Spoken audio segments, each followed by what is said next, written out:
I think upon last lecture बहुत पहले हुआ था। ओके, बीच में बीसीए का प्रिपरेशन चल रहा था, सो हम लोग बीच में लेक्चर स्टॉप किए थे। अभी कंटिन्यू करेंगे, ठीक है। सो आज का जो टॉपिक्स है, आज के टॉपिक्स में हम लोग चूज किए हैं वेरिएबल्स इन स्टोर प्रोसीजर। ध्यान देना, स्टोर प्रोसीजर ये सब बहुत इंपॉर्टेंट टॉपिक्स है। आपको जब रियल टाइम काम करोगे तब भी काम में आएगा। इंटरव्यू लेवल भी बहुत इंपॉर्टेंट है, मीन्स इसके बिना काम होगा नहीं। तो ये टॉपिक्स अच्छे से समझ के लेना। जो भी बेसिक डाउट्स रहेगा, कुछ भी रहेगा, अनम्यूट करके और टैग करके पूछ लो एक बार, ठीक है। से काम करते हैं। ये है आपका वेरिएबल्स। देखो, जैसे पहला पॉइंट इसमें है वेरिएबल करके। पहले हम लोग वेरिएबल समझते हैं, वेरिएबल्स क्या होता है। जैसे अगर अदर लैंग्वेज में देखोगे, अदर प्रोग्रामिंग लैंग्वेज में, कोई भी प्रोग्रामिंग लैंग्वेज हुआ, सी हुआ, C++ हुआ, जावा हुआ, .NET हुआ या जावा स्क्रिप्ट हुआ, कोई भी हुआ, वेरिएबल हर जगह पे है। तो वेरिएबल्स का यूज क्या होता है? Just store the value. Okay, तो जैसे मान लो मेरे पास कोई वैल्यू 10 है। अब मुझे 10 को कहीं स्टोर करना है, क्योंकि मुझे बाद में मान लो उसको कैलकुलेशन करना है या प्रिंट करना है, कुछ भी करना है, बट कहीं स्टोर करना है। तो स्टोर करने के लिए आप लोग क्या यूज करोगे? एक वेरिएबल बनाओगे। वेरिएबल मतलब एक मेमोरी क्रिएट करोगे। तो मेमोरी क्रिएट करने के पहले उसको बताना पड़ता है कि वो मेमोरी किस टाइप का है। जैसे जनरली अगर हम लोग मोबाइल में कोई मेमोरी लगाते हैं तो जनरली उसमें क्या होता है, हम लोग उसमें सॉन्ग्स भी रख सकते हैं, वीडियोज भी रख सकते हैं, इमेज भी रख सकते हैं, मतलब वो सारे सबको सपोर्ट करता है। बट यहाँ पे आप जो मेमोरी क्रिएट करोगे, जो वेरिएबल क्रिएट करोगे, उसके अंदर उसको जैसा बनाओगे वो वैसा ही स्टोर करेगा। मीन्स अगर मैंने इसको इंटीजर बोल दिया तो इसमें नंबर वाले वैल्यूज आएंगे। मैंने इसको कैरेक्टर बोल दिया तो इसमें कैरेक्टर स्टोर होगा, जो भी ABCD, जो भी आप जो भी नाम सेव करो इसके अंदर। ओके, तो सिंपली यहाँ पे अगर मुझे वेरिएबल डिक्लेयर करना है तो उसका सिंटेक्स होता है, यहाँ पे मान लो सिंटेक्स इसका होता है डिक्लेयर जो भी नाम देना है और उसका टाइप क्या है, ऐसे देना पड़ता है। ओके, जैसे मान लो मैंने यहाँ पे दिया लाइक डिक्लेयर @i, मैंने इसको इंटीजर बनाया, इसके अंदर 10 स्टोर कर दिया। ओके, और यहाँ पे अगर मैं इसको प्रिंट करूँगा तो प्रिंट करने के लिए यहाँ पे यूज करूँगा सेलेक्ट @i। तो अगर मैं इतने को रन करूँगा तो यहाँ जो मुझे आउटपुट मिलेगा, i पहले से है कहीं, must declare this variable i1 ले लो, देखो। अच्छा, ये ले लो। आई पहले डिक्लेयर किया था, आई थिंक वेरिएबल अपना पहला हो चुका है, तो आई कहीं ना कहीं तो आई है कोड के अंदर, इसलिए नहीं ले रहा है। तो यहाँ पे देखो, हम लोग ने ए डिक्लेयर किया, तो ए को इंटीजर बनाया, इसके अंदर 10 वैल्यू स्टोर किया और 10 को यहाँ पे प्रिंट किया। तो इसका मतलब क्या हुआ कि हम लोग ऐसे मल्टीपल डिक्लेयर वेरिएबल कर सकते हैं। ओके, और इसके अंदर वैल्यू स्टोर कर सकते हैं। फिर इसको अगर चाहिए तो हम लोग इसके साथ कैलकुलेशन भी कर सकते हैं। जिससे मान लो इसमें सेट करना हुआ तो हम लोग बोलेंगे, हाँ ध्यान दो, अगर आप उसी लाइन में वैल्यू सेट करोगे तो डायरेक्टली सेट हो जाएगा। अगर दूसरे लाइन में जहाँ पे डिक्लेयर किया और वैल्यू यहाँ पे सेट नहीं कर रहे हो, बाद में सेट करो, उसके लिए कमांड होता है सेट करके। तो सेट @c दोगे, अब फिर वैल्यू सेव करोगे @a प्लस @b, जो भी देना है। तो यहाँ पे अगर मैं इसको c को प्रिंट करूँगा तो क्या होगा, डिक्लेयर a हुआ, डिक्लेयर b हुआ, c ब्लैंक डिक्लेयर हुआ, इसमें नल रहेगा, और उसके बाद c के अंदर a प्लस b हुआ, और उसको c को प्रिंट करूँगा, यहाँ पे 30 आएगा। तो हम लोग जो प्रोसीजर बनाएंगे ना, उसके अंदर हम लोग वेरिएबल डिक्लेयर करने वाले, इसलिए मैं आपको एक बेसिक बता रहा हूँ। इसमें एडवांस भी बहुत है इसके अंदर। मैं खाली आज आपको एक बेसिक लेके चल रहा हूँ। तो बेसिक में जो वेरिएबल्स है उसको डिक्लेयर करने के लिए आप माइंड में लेके रखो, सिंपल से डिक्लेयर करोगे, उसके सामने उसका डेटा टाइप डिफाइन करो और वैल्यू सेट करो, जो भी वैल्यू सेट करना है।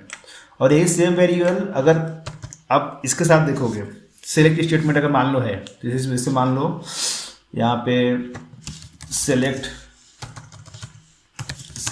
स्टार फ्रॉम एम्प्लॉइज है, इसमें डेटा है आपका ऐसा मान लो, और मैंने यहाँ पे दे दिया वेयर ID = 1।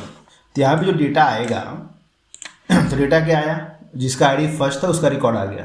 तो जो सैलरी है, अगर इसको मुझे वेरिएबल में सेट करना हुआ तो हम लोग इसको ऐसे करेंगे, यहाँ पे = सैलरी।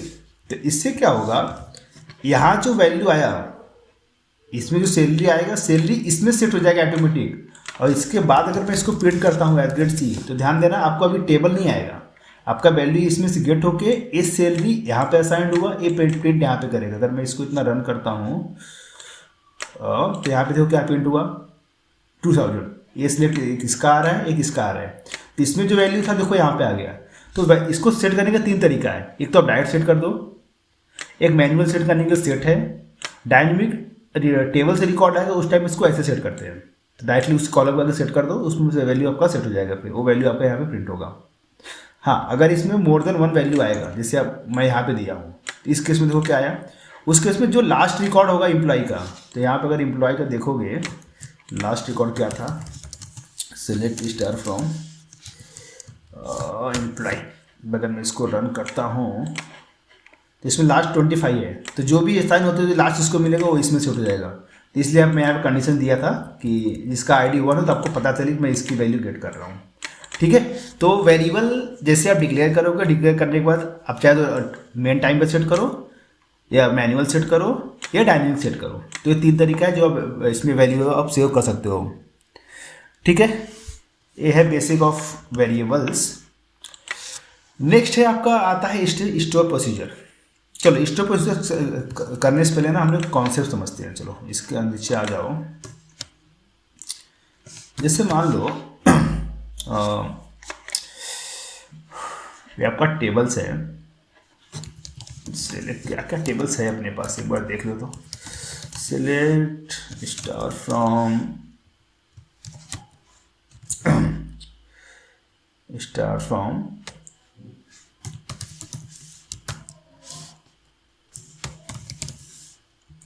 ऑब्जेक्ट्स डॉट टेबल्स, ये आता है। इसमें मास्टर टेबल्स होता है, सिस डॉट टेबल्स। हाँ देखो, एक और ये जो टेबल्स ना ये हम लोग क्रिएट नहीं करते, ये माइक्रोसॉफ्ट एसक्यूएल जो सॉफ्टवेयर है खुद आपको प्रोवाइड करता है। ये सिस्टम का टेबल्स होता है। इसके अंदर किसकी एंट्री होती है कि आपने कौन सा टेबल बनाया है। ये जो टेबल्स है आपने कौन सा टेबल्स बनाया है, तो आपके डेटाबेस में जितने सारे टेबल्स होंगे देखो सारा आपको मिल जाएगा यहाँ पे। उसकी एंट्री भी होती है कि आपके पास देखो टेबल 1 है, टेबल 2 है, एम्प्लॉई है, स्टूडेंट्स है। ओके, ये सब टेबल्स भी बना के रखे हम लोग। एम्प्लॉय टेबल्स है, कस्टमर है। ये आपने कब बनाया था देखो यहाँ पे, कब क्रिएट किया था, इसमें लास्ट कब मॉडिफाई हुआ है, सब रिकॉर्ड यहाँ पे होता है। ओके, ऐसे आप टेबल्स के अलावा एक और टेबल्स होता है कॉलम्स करके, कॉलम्स। ये क्या करता है, सारे टेबल का कॉलम की एंट्री इस टेबल में जाती है। जितने भी टेबल्स अपने बनाए हैं ना, जितने भी कॉलम, सारे कॉलम की एंट्री यहाँ भी है। तो कभी अगर चेक करना हुआ कि लाइक कि ऑल कॉलम्स क्या है, तो वो सब यहाँ से निकाल सकते हो। पता है ऐसे बहुत काम की चीज़ है। यहाँ पे डेटाबेसेस, कितने डेटाबेस आपके पास है, इतने सारे डेटाबेस आपके पास है यहाँ पे इसके अंदर। तो ऐसे जो एंट्री आप हम लोग ट्री से देखते हैं ना, वो सब हम लोग सिस डॉट टेबल्स, सिस डॉट डेटाबेसेस, सिस डॉट व्यूज सब कुछ करके यहाँ पे देख सकते हैं। बहुत काम की चीज़ है, इसे ध्यान रखना। ठीक है, हाँ हम लोग कुछ और देखने वाले थे। हम लोग देखने वाले थे टेबल्स। टेबल्स अपने पास क्या क्या हैं तो एम्प्लॉई है, कस्टमर है, मैनेजर है। मैनेजर में क्या रिकॉर्ड्स है, select star from managers. Manager table ले लेते हैं, यहाँ पे सेलेक्ट स्टार फ्रॉम एम्प्लॉय। कोई रिलेशनशिप दोनों में है कि नहीं नहीं, कुछ रिलेशनशिप नहीं है। चलो एक काम करो, एम्प्लॉय में डेटा ज़्यादा है, हम लोग इसके साथ काम करते हैं। ठीक है, तो इसको मैं हटा देता हूँ। ये रहा अपना एम्प्लॉय टेबल। चलो मान लो ये आपका टेबल है। ठीक है, आपको एक कोड बनाना है कि जब मैं चाहूँ HR का रिकॉर्ड देख सकूँ, जब मैं चाहूँ फाइनेंस का रिकॉर्ड देख सकूँ, और जब मैं चाहूँ IT का रिकॉर्ड देख सकूँ। मान लो, तो आप कोड कैसे बनाओगे? आप कोड बनाओगे select from employ where department is equal to, मैंने यहाँ पास किया HR। ओके, तो ये आपका HR का रिकॉर्ड दिखेगा। ओके, मैंने यहाँ पे का डाल दिया IT, ये आपका IT का रिकॉर्ड दिखेगा। और कौन सा था, फाइनेंस था। तो मान लो यहाँ पे मैंने इसको कॉपी किया और यहाँ पे पास कर दिया फाइनेंस, तो ये आपका फाइनेंस का रिकॉर्ड दिखेगा। तो जिसमें जो कंडीशन दोगे फाइनेंस है। तो मतलब अगर मैं किसी को, ये तो मान लो छोटा क्यूरी है, एक स्मॉल ऑफ क्यूरी है जिसमें खाली आप कंडीशन डाल रहे हो, आपके पास मल्टीपल कंडीशन होता है तो आपका कोड बहुत बड़ा होता है। और किसी को एक कोड आपको बना के देना है कि आप जस्ट वैल्यू पास करो, आपको डेटा मिल जाएगा। मतलब आपके पास बंच ऑफ कोड रहेगा, एक कोड नहीं, मल्टीपल कोड्स हो सकते हैं उसके अंदर। ओके, तो उस केसेस में आप क्या यूज करोगे, स्टोर प्रोसीजर यूज करोगे। जैसे एग्जांपल दिखा रहा हूँ, मैंने एक स्टोर प्रोसीजर बनाया, क्रिएट प्रोसीजर मैंने दे दिया, नाम दिया, एग्जाम्पल दो। हाँ ध्यान दो, जब आप प्रोसीजर का नाम दोगे ना तो एक हाइब्रिड रखोगे स्टार्टिंग में। अब उसको कोई लाइक PR दे दो, इसे मैं इंडिकेट कोई प्रोसीजर है, PRO दे दो, तो बस अंडरस्टैंड करने के लिए कि वो आपका प्रोसीजर है। तो मैंने दे दिया PR_ और एम्प्लॉई, मैंने ऐसे बना दिया। और मैंने इसमें बोल दिया एज बिगिन एंड, ये इसका कमांड होता है, ध्यान देना। तो क्रिएट प्रोसीजर का नाम जो भी देना है, एज बिगिन एंड में यहाँ पे दे दिया मैंने सेलेक्ट स्टार फ्रॉम एम्प्लॉई। तो ये जो कोड है ना, ये कोड आपका जाके इसके अंदर सेव होगा। अगर मैं इसको रन किया, ये आपका कोड बना, और मैं चेक करूँगा कि मेरे पास प्रोसीजर क्या क्या है। देखो अब मैं यहाँ पे गया, मैं डाल दिया प्रोसीजर्स, तो प्रोसीजर क्या क्या मेरे पास है। जस्ट मैंने अभी एक बनाया प्रोसीजर, ये वाला, ठीक है। तो अभी देखो आज के डेट में बना है, इसका क्या है, स्टोर प्रोसीजर है। तो ये जो स्टोर प्रोसीजर बना है, अगर मैं इसको रन करूंगा, रन करने के लिए कमांड होता है EXEC प्रोसीजर का नाम, बस इतना ही। अब मैं इसको रन करूंगा तो क्या हुआ, इसको रन करने देखो आपको पूरा डेटा आ गया। किसका डेटा आया, जो इसके अंदर लिखा गया है। अगर मान लो मैंने इसके अंदर ऐसे डाल दिया कि इसके अंदर प्रोसीजर ऑल, ध्यान देना मैं क्या बनाने की कोशिश कर रहा हूं, ऑल एम्प्लॉय एंड मैनेजर, मैंने ऐसे बना दिया। तो मैंने बोल दूंगा select star from employ and select star from manager. अब क्या होगा, मैनेजर, अब क्या होगा, राइटिंग रॉन्ग है, नेट इसका कोड राइट, डेटा है इसका नीचे ना।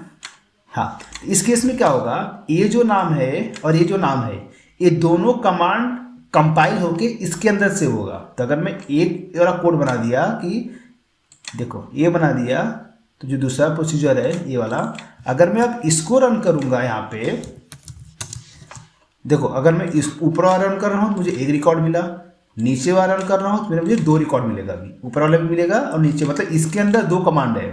तो मतलब इसका मीनिंग ये हुआ कि प्रोसीजर क्या करता है, प्रोसीजर 1 और मोर देन 1 का जो बंच ऑफ कोड है वो एक ही के अंदर कंपाइल करके स्टोर कर लेता है, ठीक है। तो उससे बेनिफिट क्या होता है कि आपका मैनुअल जो कोड लिखना पड़ेगा, ये तो मान लो आपका सिंपल कोड है, अब इसमें डायनेमिक कोड भी रहेगा, लॉजिकल कोड भी रहेगा।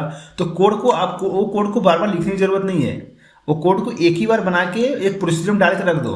तो कभी भी एक कोड रन करना हुआ तो मुझे कोड लिखना नहीं पड़ेगा, मैं खाली जाके एक कमांड रन करूंगा, इस कमांड के अंदर मेरा एक कोड छिपा हुआ है, इस कमांड के अंदर एक कोड मेरा कंपाइल है, तो ये मेरा डायरेक्टली आउटपुट आ जाएगा।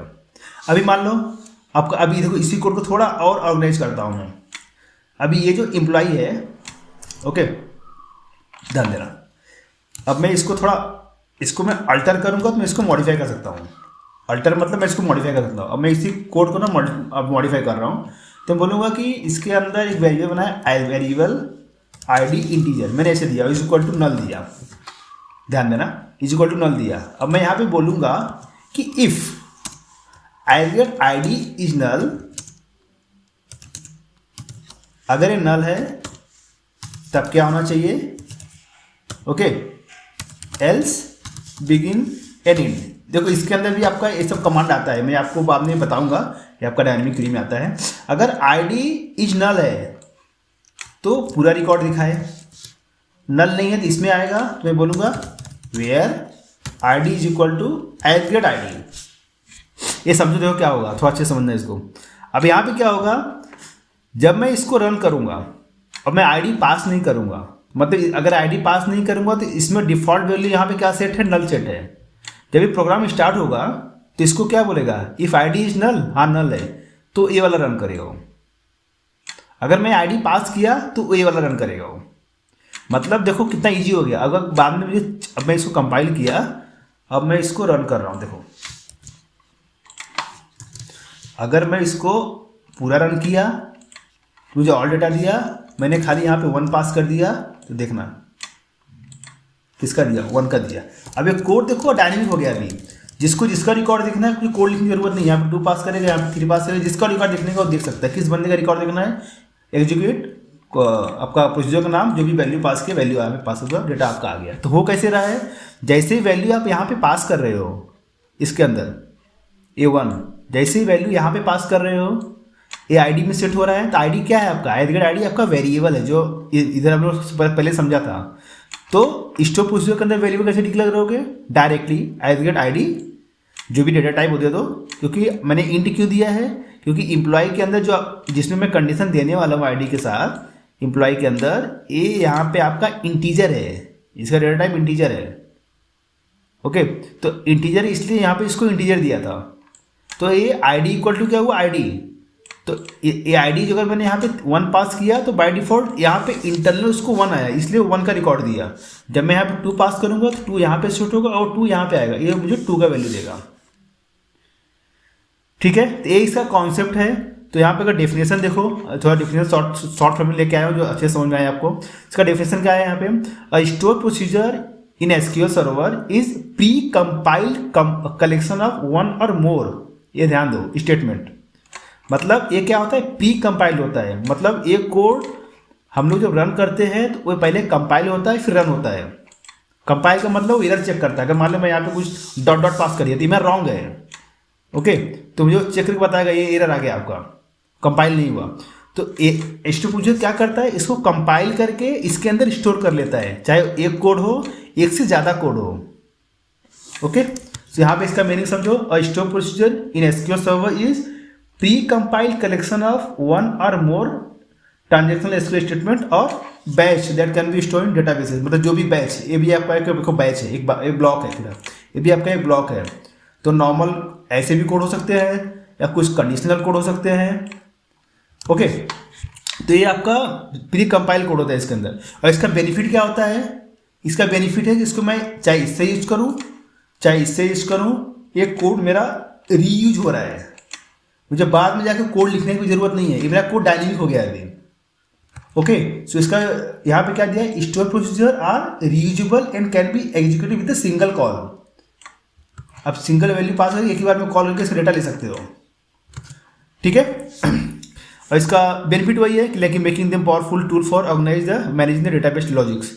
अभी यहाँ पे देखो इसका सिंटेक्स सिंपल सा है, क्रिएट प्रोसीजर का नाम।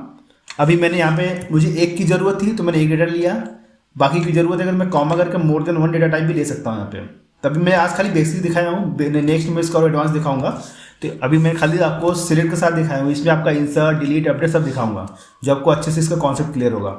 ठीक है, तो क्रिएट प्रोसीजर का नाम, जो भी आपका वेरिएबल देना है, एज बिगिन इन, एक कमांड देखो, ये लाइन याद रखना, एज बिगिन इन, इसके अंदर आपका कोड आता है जो मैंने यहाँ पे दिया है। तो ओके, तो यहाँ पे create procedure name as begin in, इसके अंदर आपका कोड आएगा। ठीक है, तो parameter are optional and the procedure body contain the SQL logic be executed. मतलब ये जो है ना, इसको पैरामीटर बोलते हैं, ये लाइन को पैरामीटर बोलते हैं। अगर आप दोगे तो भी चलेगा, नहीं दोगे तो भी चलेगा, इसलिए यहाँ पे क्या दिया है, पैरामीटर्स आर ऑप्शनल। तो यहाँ पे देखो, जब मैंने पहले प्रोसीजर बनाया था इसके अंदर आपको पैरामीटर डिफाइन नहीं किया था, वेरिएबल डिक्लेयर नहीं किया था। बट यहाँ पे अगर मैं इसको मॉडिफाई किया या मैं ऑफिस नया भी बनाता, बट मैंने यहाँ पे दिया है, मतलब मैं ये दे भी सकता हूँ, मैं नहीं भी दे सकता हूँ, मेरे रिक्वायरमेंट के ऊपर है। अगर मुझे अपने कोड में यूज करना है तो मैं दूंगा, नहीं यूज करना है तो नहीं दूंगा। इसलिए यहाँ पे जो दिया है पैरामीटर इज ऑप्शनल। ये सब वर्डिंग याद रखना, इंटरव्यू में से बहुत कंफ्यूज करते हैं। ठीक है, and the procedure body contain the SQL logic to be executed. Procedure का बॉडी कौन होता है, प्रोसीजर का बॉडी होता है बिगिन और एंड के बीच को इसका बॉडी बोलते हैं। ओके, तो इसका बॉडी कौन है, इसका बॉडी यहाँ से यहाँ तक है। तो अगर मैं इसको रन करूंगा तो अपने बॉडी का पार्ट को रन करेगा, इतना पार्ट को रन करेगा वो कभी भी। ठीक है, इसको मैंने रन किया तो इसने इस पार्ट को रन किया।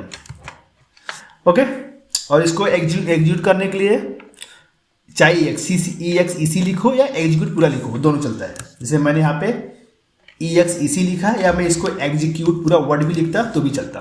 सब सब चलता है, दोनों कमांड है अपने पास, इससे भी रन कर सकते हो, इससे भी रन कर सकते हो। ठीक है, जैसे यहाँ पे एग्जांपल में इसने कुछ प्रोसीजर बनाया तो इसमें आपका वैल्यू पास कर दिया है। अभी आज मैंने आपका सिंगल्स के साथ दिखाया है, कल मैं आपको थोड़ा और एडवांस लेके आऊँगा तो इसमें अच्छे समझ में आएगा। तो आज बेसिक रखिए इसके अंदर। ठीक है, किसी को कुछ डाउट है सो वो पूछ सकता है, हो anyone? Let me unmute the microphone. Yes, हाँ सर, समझ में आ रहा है सर। ठीक है, चलेगा, वेरी गुड। ठीक है, चलेगा, फिर मिलते हैं नेक्स्ट में। आज बेसिक ही रखो, कल मैं आपको एडवांस में लेके आऊँगा फिर इसमें। ठीक है।